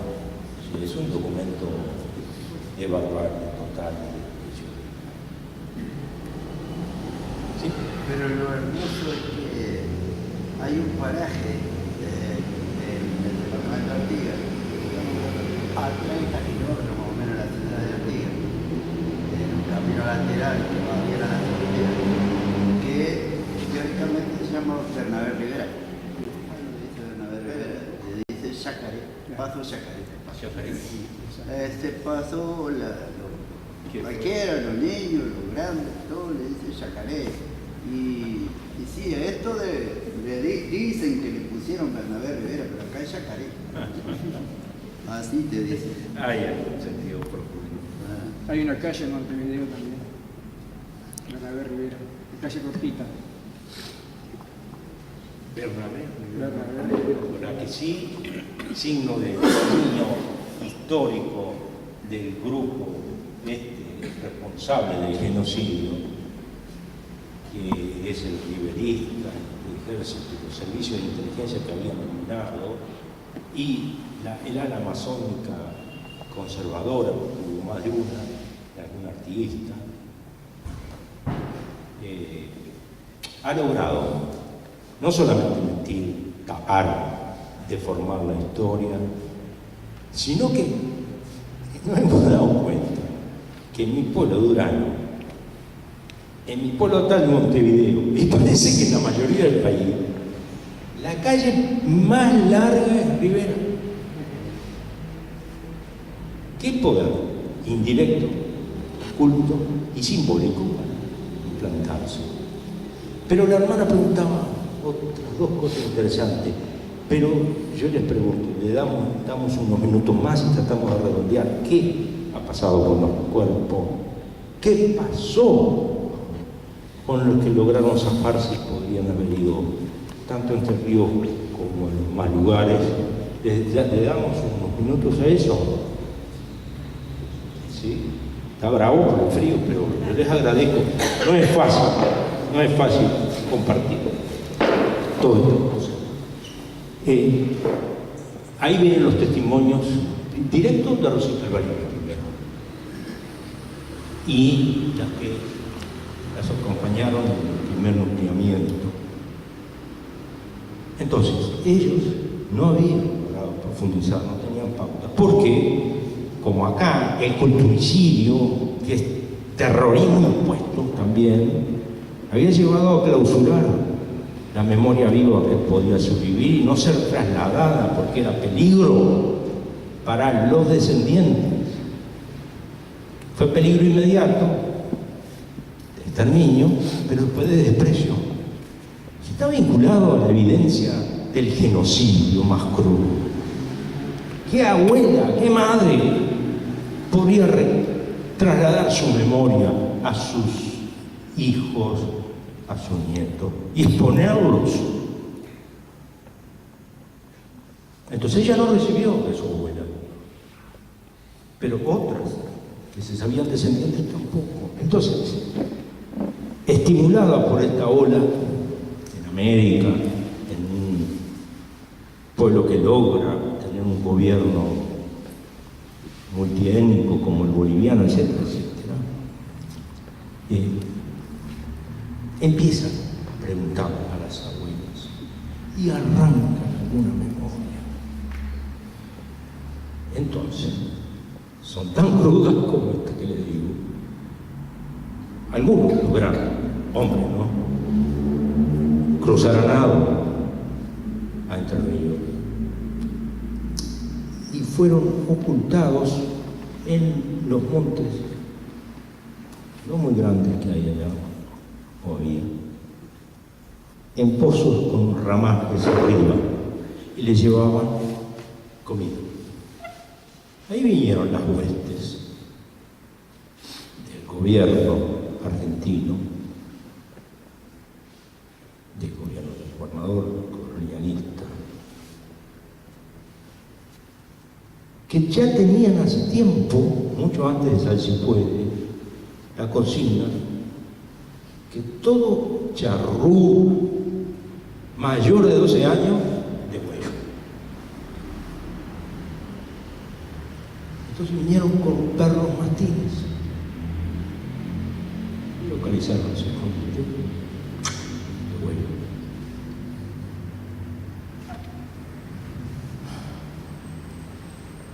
Hace pocos años se rastreó que un grupo logró ir más al norte. Río Grande do Sul, actual. Ahí está, no, pero en Argentina. Al lado de Argentina, cerca de Formosa o Chaco. Y un periodista de Cerro Largo en ese momento tiene un librito, Cana de Seta. Por referencias múltiples, llega a un pueblo, porque era perdido, que eran descendientes de Charrúa. Se sabía, se comentaba. Cuando van llegando, ¿y quiénes son? Vengo de Uruguay. ¿Cómo? Ahora que saben dónde estamos, van a venir a matarnos. Era la presencia, la sensibilidad de lo que no hemos superado, y sino que después le aumentamos genocidios actuales, autodefensa absoluta y temor, hasta que logremos, con verdad y justicia, parar este culturicidio atroz, que es vigente, aún en el simbolismo y el temor. Después, hay otros rastros en Mato Grosso del norte, de culturas organizadas que reconocen parentesco o semejanza con los charrúas, pero que han sobrevivido así, adaptándose absolutamente. Y hay una persona que fue identificada, Flor, que vivió no sé cuántos años y falleció, si acá o allá, no sé, en Buenos Aires, Flor, que tenía memoria. Que acabamos de localizar su sepultura hace mucho tiempo. ¿Cuánto hace? Y no sé. Qué linda cosa para compartir con ellos, en una excursión además, en un homenaje colectivo.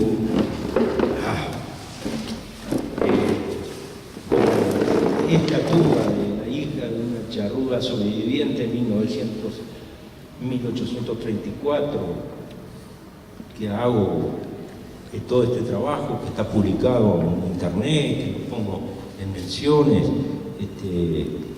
que está ahí en una tumba de un cementerio cristiano abandonado en una de las zonas de espiritualidad indígena.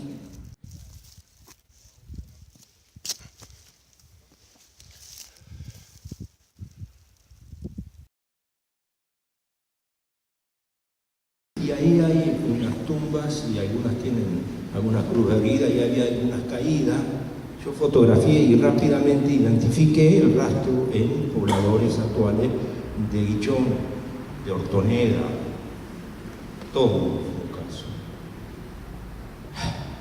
Está contado, hay material en internet, PDF, en sitios web, y yo me pongo a disposición, si me dejan anotado mail, les mando, comparto con gusto, pero en el libro Artigas hoy se mencionan, y se mencionan en este libro.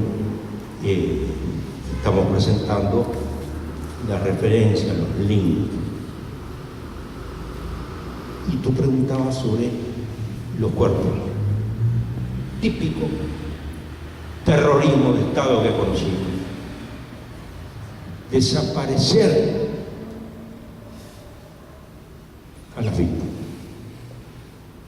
¿Por qué en ese momento?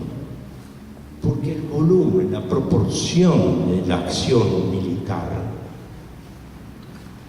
no definida ni autorizada por el incipiente Parlamento, en esa característica, no podía reconocer una gran matanza. Reconoció solamente 40 muertos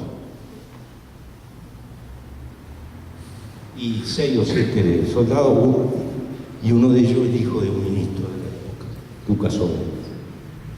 Solamente por eso.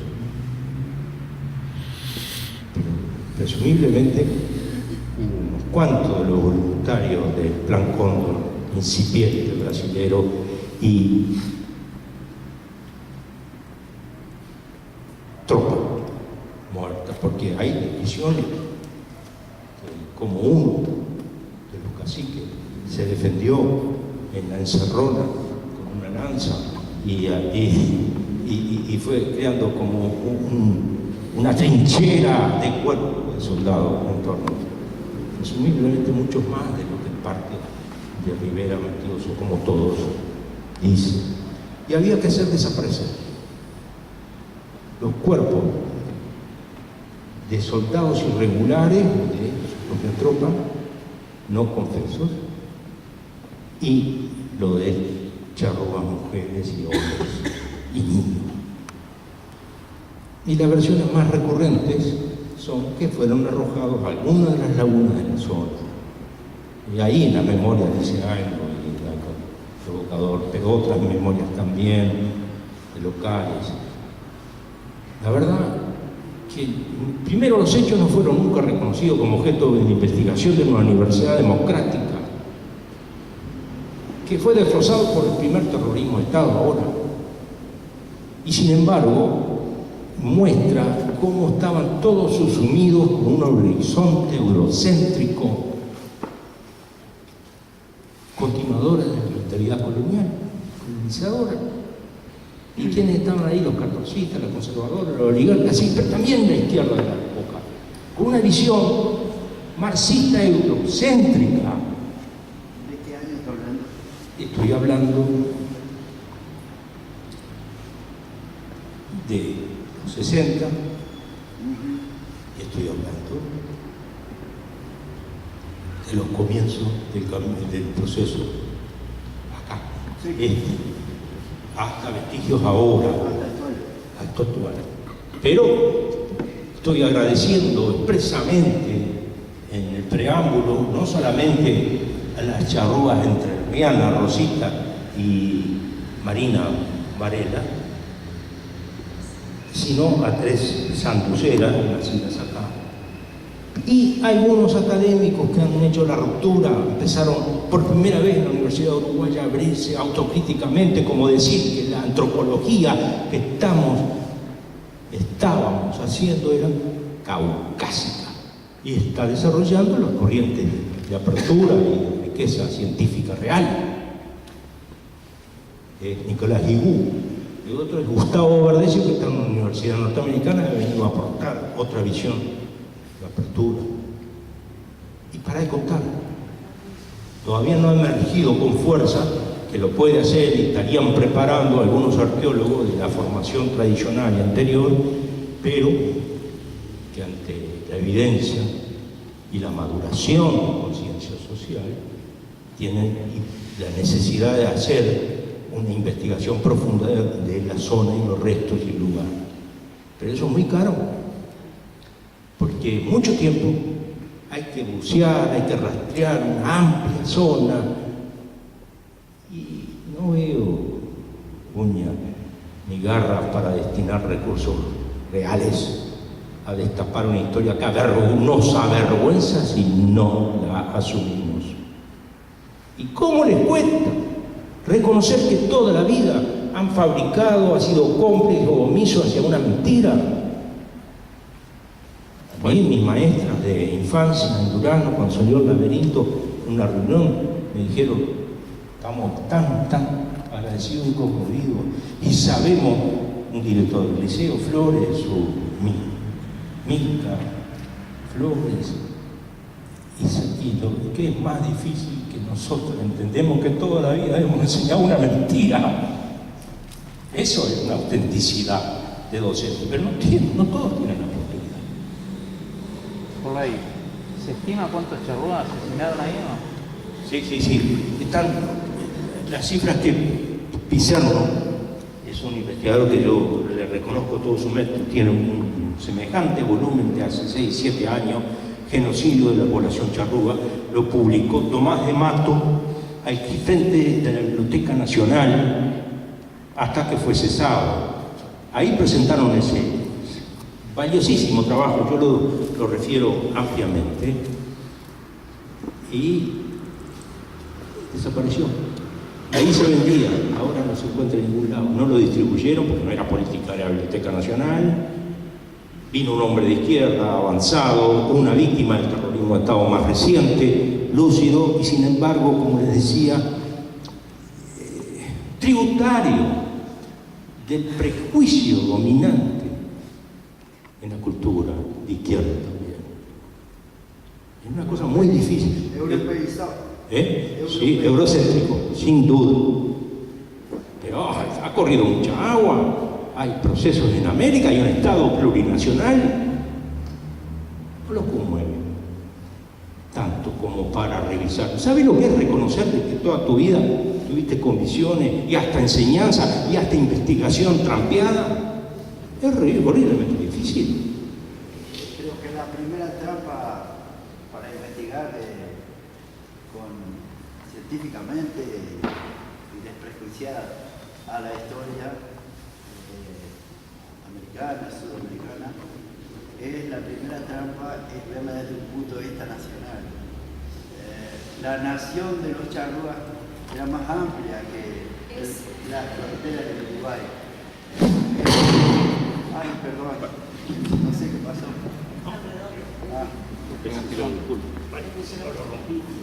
Aló. Bueno, no pasó nada, no se hizo nada. No, y la otra cosa es ver al artiguismo.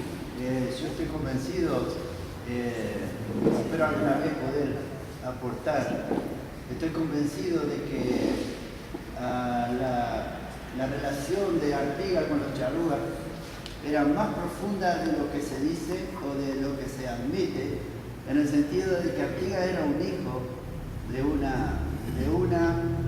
un clan charrúa probablemente, adoptado.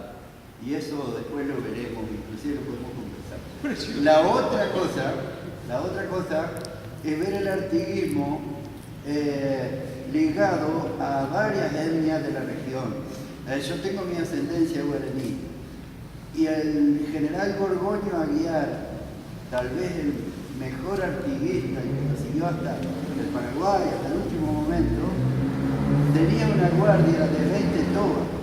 A Aguiar lo cuidaban los tobas. Entonces digo, seguramente la primera cosa que debería dominar Artigas debía ser el idioma común de varias etnias indígenas. Por algo. El inglés de la época. Claro, que debería ser obligatorio en el Mercosur. Claro, el idioma común. Hacer un aportecito que hace muy poco nos contactamos con una hermana charrúa, ascendente de esta mamá que se terminaron en el Chaco, de apellido Cáceres. Sí. Y ellos fueron resguardados justamente en los mal llamados todos, que son los emancipados. Esa fue la comunidad que los resguardó. Ahí está, a eso me refería con la serie. Es ahí medio de todo. Y esta hermana el año pasado tuvimos la oportunidad de contactarnos con ella. Todavía no nos hemos encontrado personalmente, pero sí nos hemos contactado por los medios posibles hoy con esta hermana. Van a seguir compartiendo, pero yo quiero hacerle un gran resguardo, porque una cosa es que el turicidio se dirige a decir que no hay descendientes y que bajamos los barcos. Y otra cosa es pasarlo al otro lado.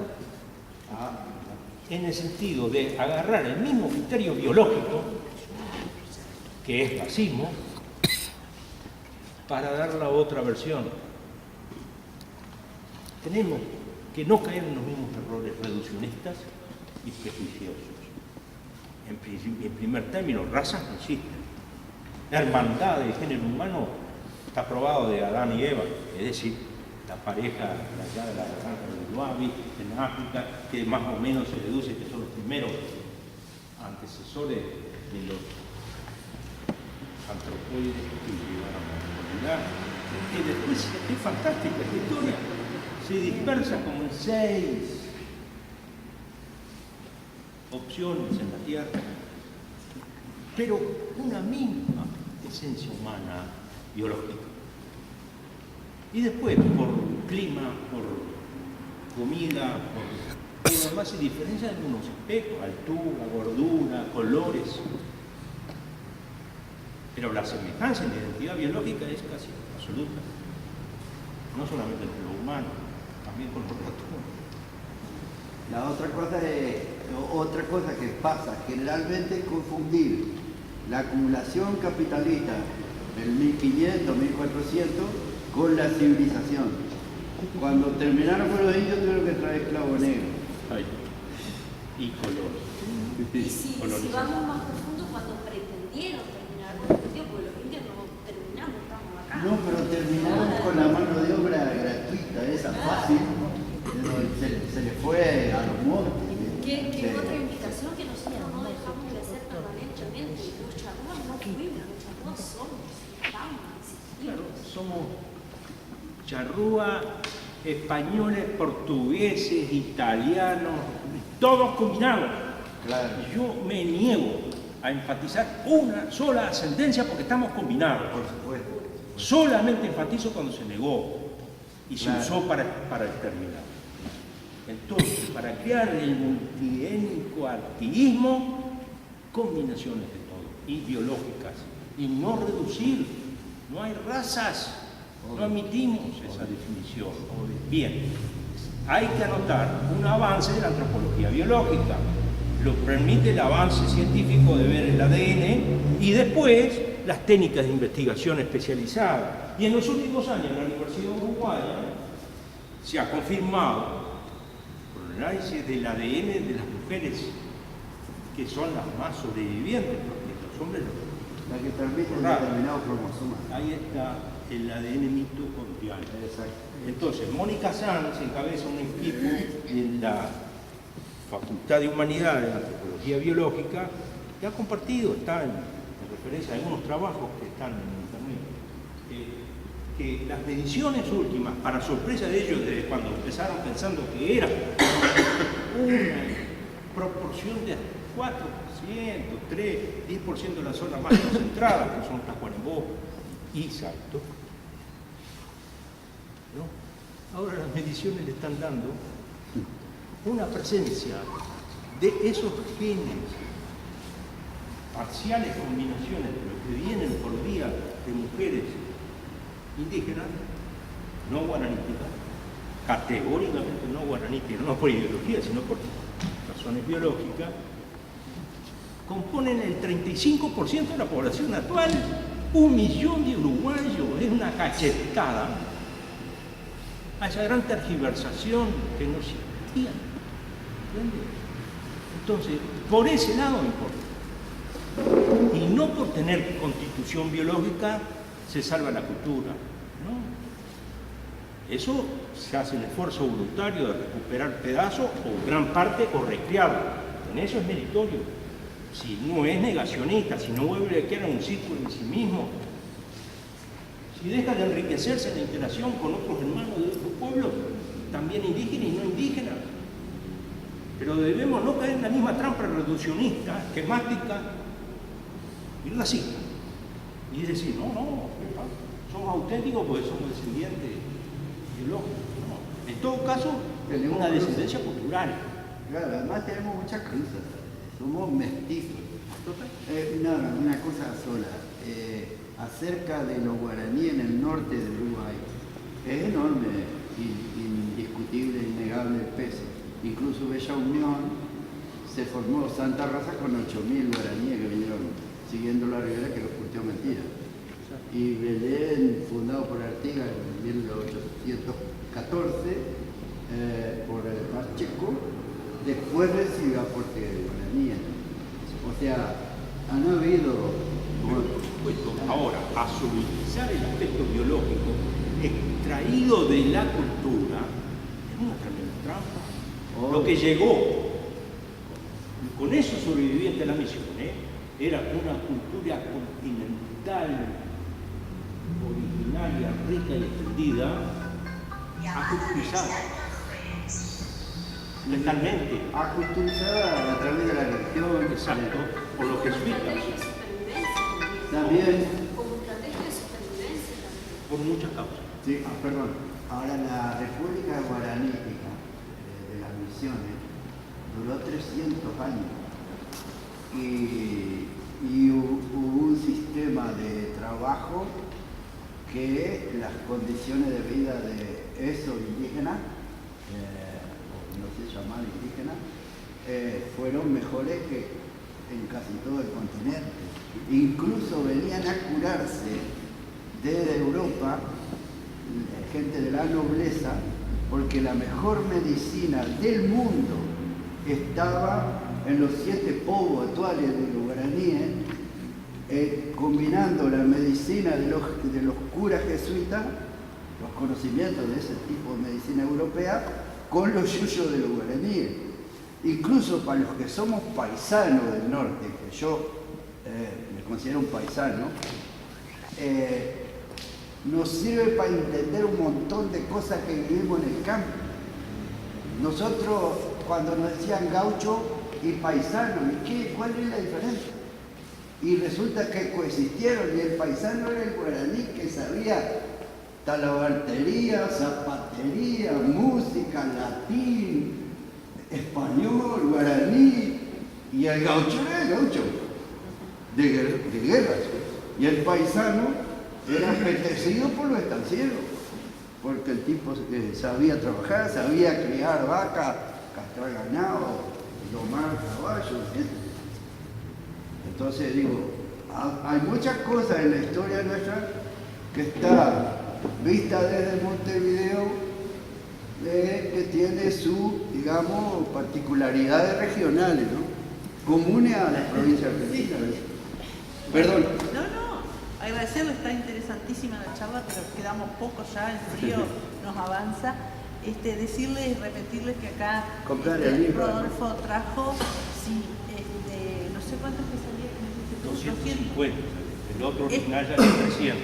250 que solamente a los que tengan genuino interés y posibilidad, porque eso y después, está súper agotado y hay pedido. Para la reedición. Quedan bueno, 8. Y agradecerle a Rodolfo que estuvo maravilloso A por la venida.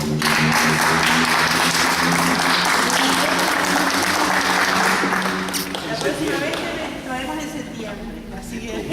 Buena fecha, Artiguito. Espera que nos va a sacar un...